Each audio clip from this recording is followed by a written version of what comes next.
ክርስቶስ ተንሥአ እሙታን በአቢይ ኃይል ወስልጣን አሰሮ ለሰይጣን አግዓዞ ለአዳም ሰላም ይእዜሰ ኮነ ፍስሐ ወሰላም።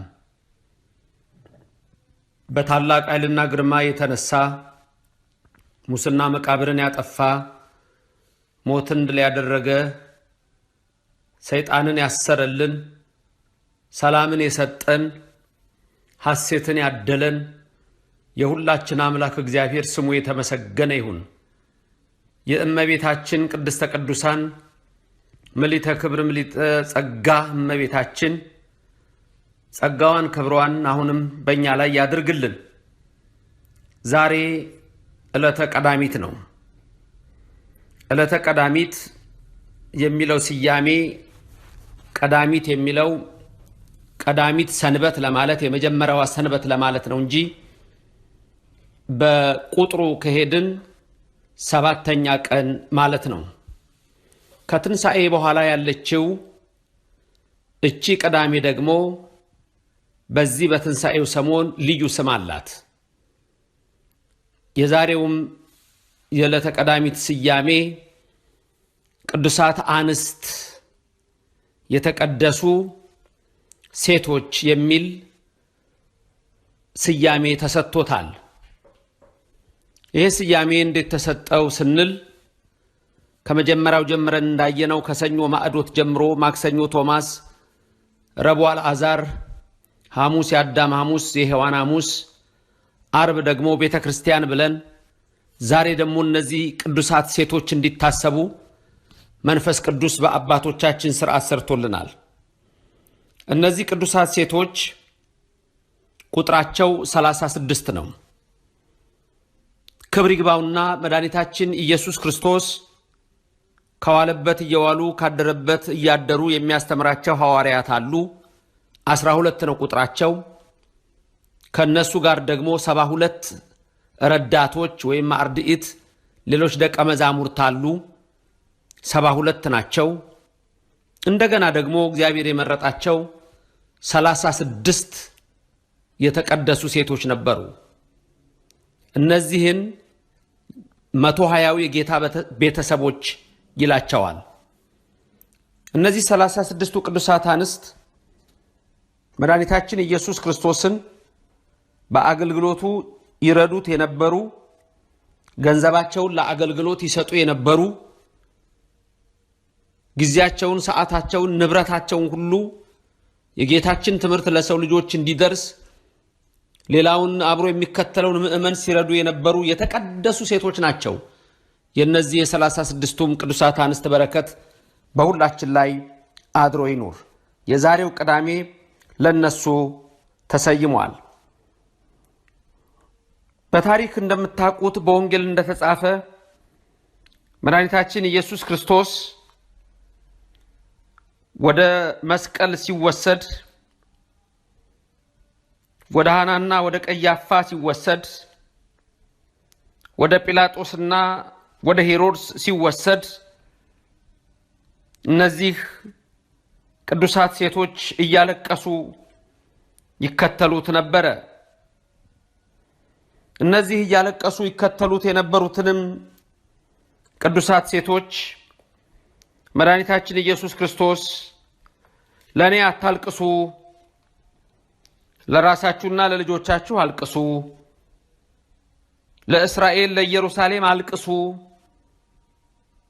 ከ40 ዓመት በኋላ በዚህችው ስፍራ ላይ ያልወለዱ ማህፀኖች ያላጠቡ ጡቶች ብፁዓን ናቸው የምትሉበት አስጨናቂ ሰዓት ይከሰታልና ብሎ ወደፊት የሚሆነውን ነግሯቸው በሉቃስ ወንጌል ምዕራፍ 23 ቁጥር 27 ላይ እንደምታነቡት በወሰዱትም ጊዜ ስምዖን የተባለ የቀሬናን ሰው ከገጠር ሲመጣ ይዘው ከኢየሱስ በኋላ መስቀሉ እንዲሸከም ጫኑበት ይልና ዋይ ዋይ ከሚሉና ሙሾ ከሚያወጡ ሴቶችና ከሕዝቡ እጅግ ብዙ የተከተሉት ይላል።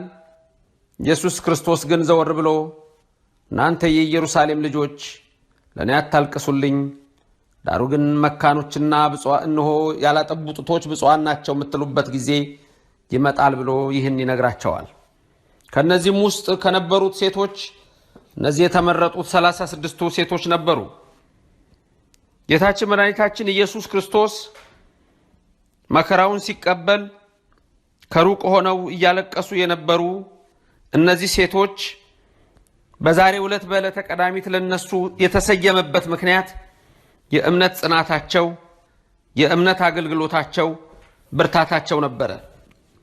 በማቴዎስ ወንጌል ምዕራፍ 28ም ስትመለከቱ ቁጥር 1 ላይ እነዚህ ሴቶች በሌሊት ወደ መቃብሩ የሄዱ ናቸው ይላቸዋል።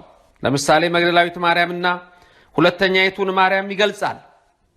ከሩቅ ሆነውም ደግሞ እነሆ ይከተሉት እንደነበረ በማቴዎስ ወንጌል ምዕራፍ 27 ቁጥር 57 እና 56 ላይ እንዲህ የሚል ቃል ተጽፏል። ኢየሱስን እያገለገሉ ከገሊላ የተከተሉት ብዙ ሴቶች በሩቅ ሆነው ሲመለከቱ በዚያ ነበሩ።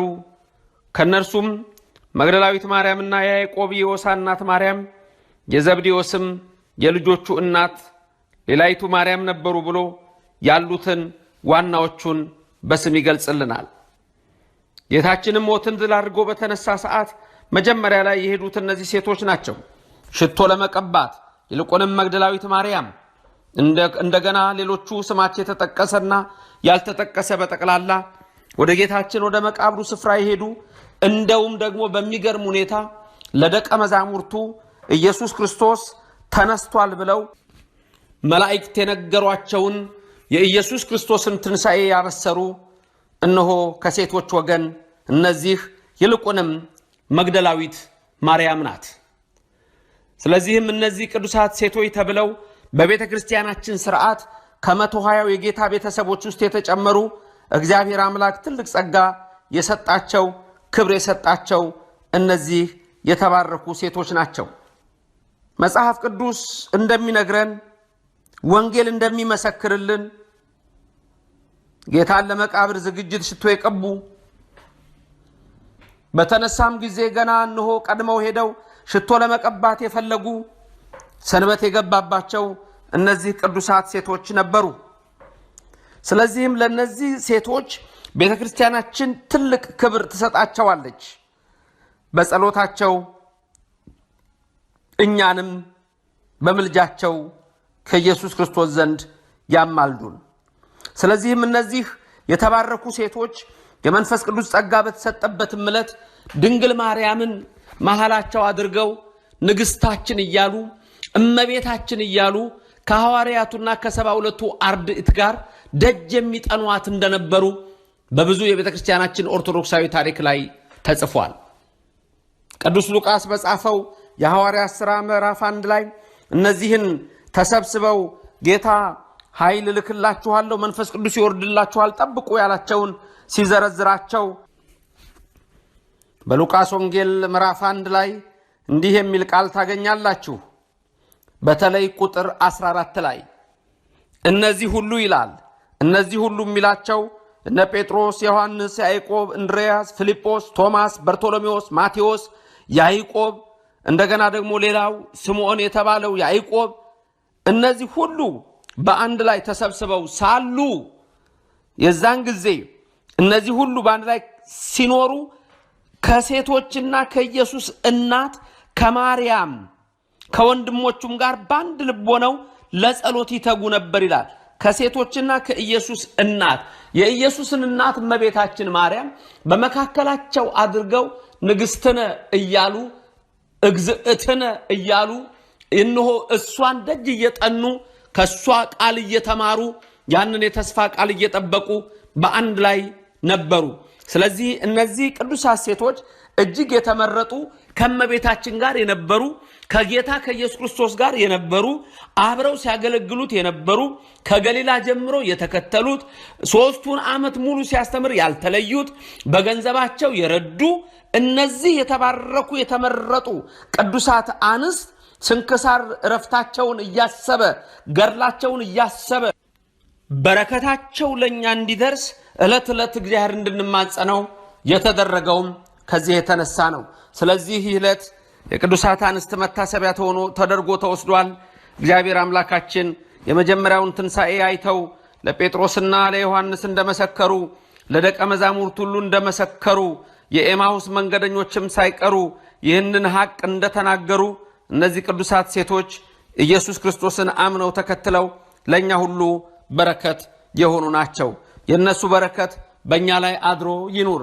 ከጌታ ጋር ነበሩ፣ ከመቤታችን ጋር ነበሩ፣ ከደቀ መዛሙርት ጋር ነበሩ። የነሱ በረከት በእኛም አድሮ ይኑርልን። የዛሬው ዕለተ ቀዳሚት የተሰየመው ለነሱ ነው። እግዚአብሔር አምላካችን እኛንም ከሚያስፈራ ነገር ይሰውረን፣ ከሚያስደነግጥ ነገር ይሰውረን። ይህንን ዓለምም ካለበት ቸነፈርና ወረርሽኝ እንዲሰውረው የእሱ ቅዱስ ፍቃድ ይሁንልን። እግዚአብሔር አምላክ እናንተንም የምትሰሙትን ቃሉን ከክፉ ነገር ሁሉ ይሰውራችሁ።